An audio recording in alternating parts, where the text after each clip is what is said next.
Nasikanting daan mga ma'am sir. Naram kakot mi sa kahoy. Bali mo niya mo bay sa una. Ya pagkagubaan ni balhin mo ni dire. Nag-abot na po sila pulos na po mga guba.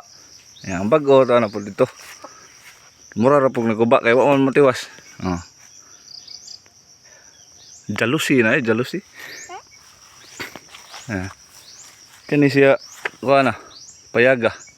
Porma pa ni siya pero kani siya tugaso perti pagamato yan sa una higtanan man siya sa iro. Manihigot sa iro. Hibilin pang kadina. Hibilin perti nahabuga lagi nga na man ako na. Grabe lagi dali aran tubo ni tugasa. Totoo naman po ito eh. Nabi agis lang sang ani, di na po mailhan kay dako naman kayo. Kuan ra gud ni. Ang gidako na ingon ani po.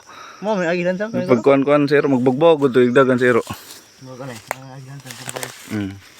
Grabe dali ara gyud kayo. Sa panahon karon. Na. Pati nagawa nga. Pati na degawa nga po nato ani. Diri pa to higot ang iro wa pa man ako manghod. Karon na bunguton mo kayo.